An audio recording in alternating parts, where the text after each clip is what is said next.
സഹോദരന്മാരെ, ആ പരിശുദ്ധ ഖുർആൻ എന്താ ചെയ്യുന്നത്? അള്ളാഹുവിന്റെ സൃഷ്ടിപ്പിനെ സംബന്ധിച്ച് മനുഷ്യന്റെ മനസ്സിൽ ചിന്ത ഉണർത്തുകയാണ്. ആ മനുഷ്യൻ അള്ളാഹുവിനെ കുറിച്ച് ചിന്തിക്കണം, അഥവാ അവന്റെ സൃഷ്ടികളെ കുറിച്ച് ചിന്തിക്കണം. അപ്പോഴാണ് അള്ളാഹുവിലേക്ക് അവന്റെ മനസ്സ് തിരിയുന്നത്. അതുകൊണ്ട് തന്നെ നിങ്ങൾ ആലോചിക്കൂ, അല്ലാഹു റബ്ബുൽ ആലമീൻ, അല്ലാഹു റബ്ബുൽ ആലമീൻ, റബ്ബുൽ മുസ്ലിമീൻ എന്നല്ല, മറിച്ച് റബ്ബുൽ ആലമീൻ, സർവ്വലോകത്തുമുള്ള സർവ്വ സൃഷ്ടികളെയും സൃഷ്ടിച്ചു പോറ്റി വളർത്തുന്ന രാജാവ്. അത്ഭുതകരമല്ലേ അവന്റെ സൃഷ്ടിപ്പ്? അവൻ കൊടുക്കുന്നതല്ലേ ഓരോന്നിനുമുള്ളത്? ഞാൻ നിങ്ങളോട് പറഞ്ഞില്ലേ, വലിയ കാട്ടാന അല്ലെങ്കിൽ നാടൻ ആന, ഏതാനയാണെങ്കിലും ഉണക്കുമരം തിന്നാൻ കൊടുത്താൽ അത് തിന്നില്ല. ഉണക്കുമരം ആനക്ക് തിന്നാൻ കൊടുത്താൽ ആനക്ക് തിന്നാൻ കഴിയില്ല. തിന്നാലോ അതിന് പോഷകങ്ങൾ ലഭിക്കില്ല, അതിന് തിന്നാൻ സാധ്യമല്ല. എന്നാൽ നിങ്ങൾ ചിന്തിച്ചിട്ടുണ്ടോ, വലിയ ആനകളും സിംഹങ്ങളും ഒരുപാട് നരികളും മനുഷ്യരും മറ്റു പല ജീവികളും ലോകത്തുണ്ടായിട്ട് അവകളൊന്നും ഉണക്കുമരം തിന്ന് ജീവിക്കുന്നില്ല. എന്നാൽ ലോകത്ത് ഉണക്കുമരം തിന്ന് ജീവിക്കുന്ന ഒരു ജീവിയുണ്ട്, ഉണക്കുമരം തന്നെ തിന്ന് ജീവിക്കുന്ന ഒരു ജീവിയുണ്ട്. എന്തായിരിക്കും അതിന്റെ പല്ലിന്റെ ശക്തി? എന്തായിരിക്കും അതിന്റെ ബോഡി? എന്തായിരിക്കും അതിന്റെ ദഹനശക്തി എന്നൊക്കെ നിങ്ങൾ ചിന്തിച്ചാൽ നിങ്ങൾക്ക് എത്തും പിടിയും കിട്ടുകയില്ല. ഏതാണ് ആ ജീവി? അതിന് നമ്മുടെ നാട്ടിൽ ചെതലിറുമ്പ് എന്നാണ് പേര്. ഉറുമ്പാണ് ചെതലിറുമ്പ്. എത്ര മരങ്ങളാണ് തിന്നു തീർക്കുന്നത്? ആ ഉണക്ക് മരങ്ങളിൽ നിന്ന് അതിന് പോഷകം ലഭിക്കുന്നു. ആ ഉണക്ക് മരം തിന്നുകൊണ്ടത് ജീവിക്കുന്നു. സുബ്ഹാനല്ലാഹ്, എന്താണിത് അറിയിക്കുന്നത്? ഏത് ചെറിയ വസ്തുവിനും അല്ലാഹു കൊടുത്താൽ കിട്ടി, ഏത് വലിയ വസ്തുവിനും അല്ലാഹു കൊടുത്തില്ലെങ്കിൽ കിട്ടുകയില്ല. വലുതും ചെറുതുമൊന്നും വ്യത്യാസമില്ല. കൊടുക്കുന്നവൻ അല്ലാഹു തന്നെ, കൊടുക്കുന്നത് ലഭിക്കുക തന്നെ അധികാരം അല്ലാഹുവിന് തന്നെ. ഇനി നിങ്ങളൊന്ന് ആലോചിച്ചു നോക്കൂ, ആ റബ്ബ് പോറ്റി വളർത്തുന്നതിന്റെ സ്വഭാവം. പ്രസവിക്കപ്പെട്ട ഉടനെയുള്ള കുട്ടി, തലയിൽ മുടിയുണ്ട്, കൈക്ക് നഖമുണ്ട്, എല്ലാം കാണുന്നു, പക്ഷേ തൊള്ളയിൽ പല്ലില്ല. എന്തുകൊണ്ടാണ് പല്ലില്ലാത്തത്? പല്ലില്ലാത്തതിന്റെ കാരണം എന്താണ്? കാരണം നമുക്കറിയാം. ആ കുട്ടിക്ക് ഭക്ഷണം വെച്ചിട്ടുള്ളത് അതാ ഉമ്മയുടെ മുലയിലാണ്. ഉമ്മയുടെ മുലയിലാണ് ഭക്ഷണം വെച്ചിട്ടുള്ളത്. ആ ഉമ്മയുടെ മുല കുടിച്ച് ജീവിക്കേണ്ട കുട്ടി, ആ കുട്ടിയെ സംബന്ധിച്ചിടത്തോളം മറ്റ് ജീവിതത്തിന് വഴിയില്ല, മറ്റൊരു മാർഗമില്ല. ആ കുട്ടിയുടെ തൊള്ളയിൽ പല്ല് കൊടുത്താൽ കുട്ടി സ്വാഭാവികമായും മുല കുടിക്കുമ്പോൾ കടിക്കും. കടിച്ചാൽ ഉമ്മയുടെ മുല പഴുക്കും. പഴുത്താൽ ഉമ്മ ഡ്യൂട്ടിയിൽ നിന്ന് രാജിവെക്കും. രാജിവെച്ചാൽ കുട്ടി പട്ടിണിയാകും. അതുകൊണ്ട് തന്നെ കുട്ടിക്ക് തൊള്ളയിൽ പല്ല് കൊടുക്കാതെ പോറ്റി വളർത്തുന്ന രാജാവ് കാലം കുറച്ച് മുന്നോട്ട് നീങ്ങുമ്പോൾ ടെമ്പററിയായി, താൽക്കാലികമായ പല്ല്, കാരണം ഇന്നതാണ് തിന്നുകയെന്നില്ല, കിട്ടുന്നത് തൊള്ളയിലിടുന്ന കാലമാണ്. അതുകൊണ്ട് സ്ഥിരമായത് കൊടുക്കാനായിട്ടില്ല, താൽക്കാലികമായ പല്ല്. പിന്നെയും മുന്നോട്ട് നീങ്ങുമ്പോൾ സ്ഥിരമായ പല്ല്, അതാ വിസിറ്റ് വിസയും എടുത്ത് ജോലി ശരിയാക്കിയിട്ട് പിന്നെ പെർമനന്റ് വിസയ്ക്ക് വരുന്ന പഠനമുണ്ടല്ലോ, അത് തൊള്ളയിൽ നടക്കുകയാണ്. ഇനി നിങ്ങൾ കണ്ടോ, ആ റബ്ബ് സുബ്ഹാനഹു വ തആല അവന്റെ സൃഷ്ടിപ്പിൽ വെച്ചത് നമ്മുടെ തൊള്ളയിലുള്ള പല്ലിനെ കുറിച്ചൊന്ന് ചിന്തിക്കൂ. 2 താടിയെല്ലിൽ പല്ല് ഫിറ്റ് ചെയ്തു. താഴെ താടിയെല്ലിലും മേലെ താടിയെല്ലിലും പല്ലുകളുണ്ട്. മുന്നിലെ പല്ല് വസ്തുക്കൾ മുറിച്ചെടുക്കാനുള്ളതാണ്. നീണ്ട നേന്ത്രപ്പഴം ഒന്നായി തൊള്ളയിലാക്കേണ്ടതില്ല, മുന്നിൽ തന്നെ പിടിച്ച് നമുക്കത് കട്ട് ചെയ്ത് ആവശ്യമുള്ളത് അതാ തൊള്ളയിലായി നമുക്ക് ഭക്ഷിക്കാം, ബാക്കി കയ്യിൽ പിടിക്കാം. എന്നാൽ പോരാ, ചില ഉറപ്പുള്ള വസ്തുക്കൾ അത് പൊട്ടിക്കാൻ വേണ്ടി തന്ന പല്ലുണ്ട്, അതൊരു സൈഡിലാണ് കൊടുത്തത്. ചെറിയ കുട്ടികൾ, അവർക്ക് നിങ്ങൾ പ്രത്യേകിച്ചും അതാ കണ്ണൂർ തലശ്ശേരി ഭാഗത്തുള്ളവരാണെങ്കിൽ അവർക്ക് നല്ല പരിചയമുള്ള വസ്തുവാണ് മണ്ട. അത് പൊട്ടിക്കുന്നത് കണ്ടില്ലേ കുട്ടികൾ? ഈ ഭാഗത്ത് ഇങ്ങനെ വെച്ച് പൊട്ടിക്കും. ഉറപ്പുള്ളത് പൊട്ടിക്കാൻ സൈഡിലാണ് പല്ല്. എന്നാൽ ഒന്നുകൂടി നിങ്ങൾ ആലോചിക്കൂ, വലിയ വലിയ വസ്തുക്കളൊക്കെ ചെറിയ കുഴലിലൂടെയാണല്ലോ ആമാശയത്തിലേക്ക് നീങ്ങേണ്ടത്. അതുകൊണ്ട് തന്നെ ആമാശയത്തിലേക്ക് വസ്തുക്കൾ നീങ്ങണമെങ്കിൽ ഇതാദ്യം അരച്ചു കഴിയണം. അരക്കാൻ വേണ്ടിയുള്ള പല്ല് അതാ ഉള്ളിൽ വലിയ പല്ലുകളായി നമുക്ക് സൃഷ്ടിക്കപ്പെട്ടിരിക്കുന്നു. ആ പല്ല് നിങ്ങൾ ചിന്തിച്ചിട്ടുണ്ടോ? വളരെ ശക്തിയുള്ള പല്ല്, വളരെ ഉറപ്പുള്ള പല്ല്, അത് ഉള്ളിലാണ് വെച്ചത്. മുറിച്ചെടുത്ത വസ്തു, പൊട്ടിച്ചെടുത്ത വസ്തു സുരക്ഷിതമായി അത് ചവക്കാനുള്ള സംവിധാനം. എന്നാൽ ചവക്കുന്ന സമയത്ത് പുറത്തേക്ക് തള്ളിപ്പോകാത്ത വിധം അതിന് കവർ ചെയ്തിട്ടുണ്ടല്ലോ. അങ്ങനെ അതിന്റെ ഉള്ളിൽ വെച്ച് അങ്ങനെ ചവക്കുന്ന പല്ല്, ആ പല്ല് ചവച്ച് അരച്ചുകൊണ്ടിരിക്കുമ്പോൾ എന്റെ കുട്ടിക്കാലത്ത് അടുക്കള ജോലിയിൽ ഞാൻ ഉമ്മയെ സഹായിക്കുന്ന സമയം ഉമ്മ അരക്കുന്നത് കാണാറുണ്ട്. അമ്മിയുടെ മേലെ വസ്തു ഇട്ട് കുട്ടി ഇങ്ങനെ നീക്കി അരക്കുന്ന കാലമാണ്. ആ കാലത്ത് ഇടയ്ക്കിടയ്ക്ക് വെള്ളം കുടഞ്ഞുകൊണ്ടാണ് ഉമ്മ അരക്കുന്നത് കണ്ടത്.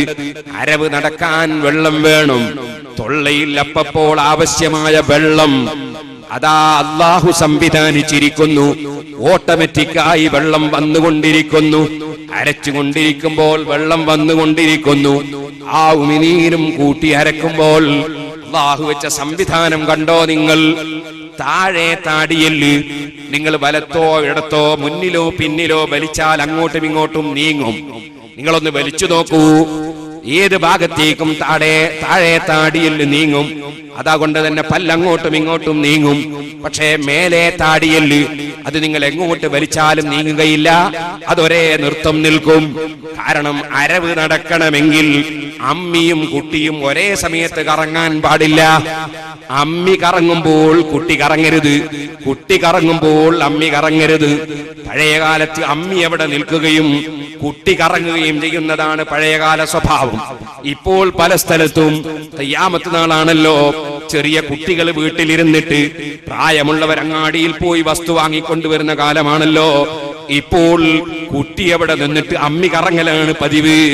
എന്നാ സഹോദരന്മാരെ, ഞാൻ പറഞ്ഞു വരുന്നത് നമ്മുടെ തൊള്ളയിൽ അരവിന്റെ സംവിധാനം അല്ലാഹു വെച്ചൊരു രൂപമാണ്.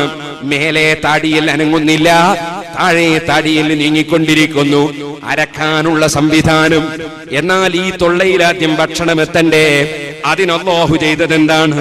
നമ്മുടെ ശരീരത്തിൽ അല്ലാഹു തന്ന അത്ഭുതകരമായ ഒരു സൃഷ്ടി അതല്ലേ നമ്മുടെ കൈ. വലിയ അത്ഭുതമല്ലേ കൈയിന്റെ സ്വഭാവം? അതെ, മേലെയുള്ള വസ്തുക്കൾ പറിച്ചെടുക്കാൻ, മാങ്ങ പറിക്കാൻ, തേങ്ങ പറിക്കാൻ, വാഴക്കയിൽ നിന്ന് അതാ കായ ഇരിഞ്ഞെടുക്കാൻ ഈ കൈ മേൽപോട്ടുയർത്താം. എന്നാൽ കിഴങ്ങ് കളച്ചെടുക്കാൻ ഒന്ന് കുനിഞ്ഞാൽ ഭൂമിയുടെ ഉള്ളിലേക്കും ഇതേ കൈ തന്നെ കൊണ്ടുപോകാം. അതേ കൈ കൊണ്ട് തന്നെ വിത്തിടാം, കള പറിക്കാം, കൊയ്തെടുക്കാം, വളം ചേർക്കാം. ആ കൈ കൊണ്ട് തന്നെ മനുഷ്യന് വസ്തുക്കൾ മുറിച്ചിടാം, അതേ പാത്രത്തിലിടാം. പാത്രത്തിലിട്ടതിന് ശേഷം അടുപ്പിന്റെ മേലെ അടുത്തുപോയി വെക്കുമ്പോ തീ കൊണ്ട് ചൂടാവുകയോ ശരീരത്തിലെ വസ്ത്രത്തിൽ തീ പിടിക്കുകയോ ചെയ്യാതിരിക്കാൻ ദൂരെ നിന്ന് പാത്രമെടുത്ത് ദൂരെയുള്ള അടുപ്പിലേക്ക് നീട്ടിവെക്കാനുള്ള സംവിധാനം ഈ കൈക്ക് അല്ലാഹു തന്നിട്ടുണ്ട്. അതേ കൈകൊണ്ട് തന്നെ വെള്ളത്തിൽ വീണാൽ നീന്തി കരക്ക് പോകാനുള്ള സംവിധാനം അല്ലാഹു തന്നിട്ടുണ്ട്. അതേ കൈകൊണ്ട് തന്നെ നിങ്ങൾ ചിന്തിച്ചു, അടക്കി ഒതുക്കി വെച്ചാൽ അത് അടങ്ങി ഒതുങ്ങി നിൽക്കും. സമിഅല്ലാഹു ലിമൻ ഹമീദ എന്ന് പറഞ്ഞതിന് ശേഷം അടക്കി വെക്കുകയാണ് വേണ്ടത്. ചില ആളുകൾ ക്ലോക്കിന്റെ പെൻഡലാട്ടം പോലെ അട്ടിക്കളയാറുണ്ട്. അത് നിസ്കാരം ബാത്തിലാകാൻ കാരണമാണ്. ഇരിക്കട്ടെ സഹോദരന്മാരെ, അടക്കി ഒതുക്കി വെച്ചാൽ അവിടെ നിൽക്കും. അതേ കൈ തന്നെ നിവർത്തിയാല് നീരും. ആ കൈ തന്നെ എത്ര മടക്കുകളാണ്, എത്ര സന്ധികളാണ്. ചിലരൊക്കെ JCB കണ്ടാൽ, JCBയുടെ വർക്ക് കണ്ടാൽ അത് നോക്കി നിൽക്കുന്നവരുണ്ട്. മനുഷ്യ, JCB അല്ല അത്ഭുതം. അത്ഭുതം എന്റെയും നിന്റെയും ശരീരത്തിലുള്ള കൈയാണ്. ഈ കൈ നിങ്ങൾ നോക്കൂ, JCBയുടെ കൈ കൊണ്ട് അതിന്റെ ശരീരം മുഴുക്കെ തൊടാൻ JCBക്ക് സാധ്യമല്ല. നമ്മുടെ കൈ കൊണ്ട് നമ്മുടെ ശരീരത്തിലെത്താത്ത സ്ഥലങ്ങളില്ല. അതുകൊണ്ട് തന്നെ നാം കുളിക്കുന്ന സമയത്ത് നമ്മുടെ പുറം ഒന്ന് തേച്ച് കിട്ടാൻ നമ്മൾ ഇമാം ജമാഅത്തുമായി കുളിക്കേണ്ടതില്ല, സ്വന്തം തന്നെ കുളിച്ചാൽ മതി. നമ്മുടെ കൈ എവിടെയും എത്തുന്നു. ഇനി നിങ്ങൾ ചിന്തിച്ചിട്ടുണ്ടോ ആ കയ്യിന്റെ വിരലുകൾ അല്ലാഹു സൃഷ്ടിച്ചത് എങ്ങനെയാണ്?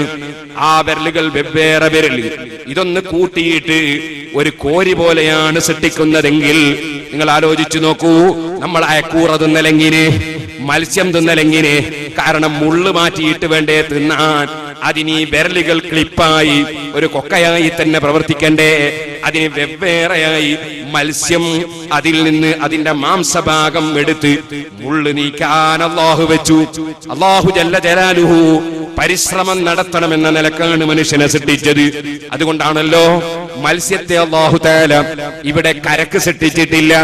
മനുഷ്യൻ കടലിൽ പോകണം, അധ്വാനിക്കണം, പോരാ ആ മത്സ്യം പിടിച്ചു കൊണ്ടുവന്ന് മുറിച്ചു തിന്നാൻ മനുഷ്യൻ അധ്വാനിക്കണം. അധ്വാനിച്ച് ജീവിക്കണം എന്നതിന് മനുഷ്യന് പഠനങ്ങളാണ്, പാഠങ്ങളാണ്. ഞാൻ ചിന്തിക്കാറുണ്ട്, ഞങ്ങളുടെ നാട്ടിലൊക്കെ മുള്ളുവാള എന്ന് പറയുന്ന ഒരു മത്സ്യമുണ്ട്. തിരിച്ചും മറിച്ചും മുള്ളാണ്, നല്ല രുചിയുമാണ്. റബ്ബേ, ഇത് അല്ലാഹു തആല ഇത്ര നല്ല രുചിയുള്ള ഒരു മത്സ്യം ഇങ്ങനെ മുള്ളു കൊടുത്തെന്തിനാണ് സൃഷ്ടിച്ചത് എന്നൊരാൾ ചിന്തിച്ചാൽ മനസ്സിലാക്കാൻ സാധിക്കും. ഈ ലോകത്ത് നന്മ കിട്ടണമെങ്കിൽ തിന്മയിൽ നിന്ന് നന്മയെ മാത്രം എടുത്ത് അനുഭവിച്ച് ജീവിക്കാൻ പ്രയാസപ്പെടണം എന്നത് മനുഷ്യനെ പഠിപ്പിക്കാനാണ്. അതിന്റെ പേരിൽ മുള്ളുണ്ട് എന്ന് മനസ്സിലാക്കി ഒരു മത്സ്യവും തള്ളിക്കളയാൻ പാടില്ല. ഏത് വസ്തുവിലും നല്ലതുണ്ടാകാം, നല്ലത് സ്വീകരിക്കണം, മോശമുണ്ടാകാം, അത് വർജിക്കണം. ആ നിലക്കുള്ളൊരു നയപരമായ ജീവിതം മനുഷ്യൻ നയിക്കണമെന്നത് പഠിപ്പിക്കാനാണ്. ഇരിക്കട്ടെ, മത്സ്യം തിന്നാൻ ഈ വിരലുകൾ ഇങ്ങനെ തന്നെ വേണം. എന്നാൽ ഈ വിരൽ വെറും മത്സ്യം തിന്നാൻ മാത്രമാണോ? അല്ല, അതല്പം കൂട്ടിപ്പിടിച്ചാൽ ഇതൊരു മാന്തിയാണ്, രണ്ടെണ്ണം കൂട്ടിപ്പിടിച്ചാൽ ക്ലിപ്പാണ്. എന്നാൽ ഇതേ വിരലുകൾ തന്നെ നിവർത്തിയതിനു ശേഷം എല്ലാം കൂട്ടിപ്പിടിച്ചാൽ ഇതൊരു വൈപ്പറാണ്, എന്തും തുടക്കാനുള്ള സാധനമാണ്. അതേ സാധനം കൈ തന്നെ നമ്മൾ മുഷ്ടി ചുരുട്ടി പിടിച്ചാൽ ഇതൊരു മുട്ടിയാണ്. ഇതേ കൈ തന്നെ നിങ്ങൾ അതാ അവിടെ നിങ്ങൾ കമിഴ്ത്തിപ്പിടിച്ചാൽ അത് മറ്റൊരു ഉപയോഗമാണ്. എന്നാൽ മലർത്തിപ്പിടിച്ചാലോ, അല്പം കോട്ടിയിട്ട് മലർത്തിപ്പിടിച്ചാൽ ഇതൊരു സ്പൂണാണ്, വെള്ളം കോരിയെടുക്കാൻ പറ്റുന്ന സ്പൂണാണ്. അതുകൊണ്ടാണല്ലോ നാം വധു എടുക്കുന്ന സമയത്ത് വായിൽ വെള്ളം കുപ്പിളിക്കാൻ വേണ്ടി ആരും കയ്യിൽ കൊണ്ടുപോയി എടുക്കാറില്ല, സ്പൂണ് കൊണ്ടുവരാറില്ല. ഇത് നമ്മുടെ കൈ തന്നെ ഒരു സ്പൂണാണ്. രണ്ട് കൈയും കൂട്ടിപ്പിടിച്ചാലോ അതൊരു വലിയ കയ്യിലാണ്, 1 ലിറ്ററോളം വെള്ളം കൊള്ളുന്ന വസ്തുവാണ്. സുബ്ഹാനല്ലാഹ്, നിങ്ങൾ ഈ കയ്യിനെ സംബന്ധിച്ച് മാത്രം ഒന്ന് ചിന്തിച്ചു നോക്കൂ. ഇനി ഈ കയ്യിന്റെ വിരലിലുള്ള നഖം ഏത് വസ്തുവും തോല് പൊളിച്ചു തിന്നാൻ മനുഷ്യന് പര്യാപ്തമായ വിധം ഈ കയ്യിന്റെ വിരൽ അല്ലാഹു തആല സൃഷ്ടിച്ചത് കണ്ടില്ലേ? ഞാൻ നീട്ടി പറയുന്നില്ല, ഒരൊറ്റ കയ്യിന്റെ ഉദാഹരണം. ഇനി ഇതാ ഞാൻ തിന്നുന്നില്ല, കൃഷി നടത്തുന്നില്ല, ഞാൻ ഇവിടെ കച്ചവടം ചെയ്യുന്നില്ല, നിങ്ങളോട് പ്രഭാഷണം നടത്തുകയാണ്. പക്ഷേ എന്റെ പ്രഭാഷണം നടത്തുന്ന സമയത്ത് എനിക്ക് ശരീരത്തിനും മനസ്സിനും സമാധാനം കിട്ടണമെങ്കിലും നിങ്ങൾക്ക് കാര്യം ഗ്രഹിക്കണമെങ്കിലും ഈ കൈ കൊണ്ട് ഓരോ വിഷയങ്ങളും ചൂണ്ടിക്കാണിച്ചു കൊണ്ടിരിക്കുന്നു. അങ്ങനെ ഈ കയ്യിന്റെ പ്രവർത്തനങ്ങളുണ്ടോ പറഞ്ഞാൽ തീരുന്നു. സുബ്ഹാനല്ലാഹ്. ഇനി നിങ്ങൾ നിങ്ങളുടെ ശരീരത്തിലെ ഓരോ അവയവങ്ങളും എടുത്തൊന്ന് ചിന്തിച്ചു നോക്കൂ. മുഴുവനും അത്ഭുതങ്ങളല്ലേ, മുഴുവനും അനുഗ്രഹങ്ങളല്ലേ?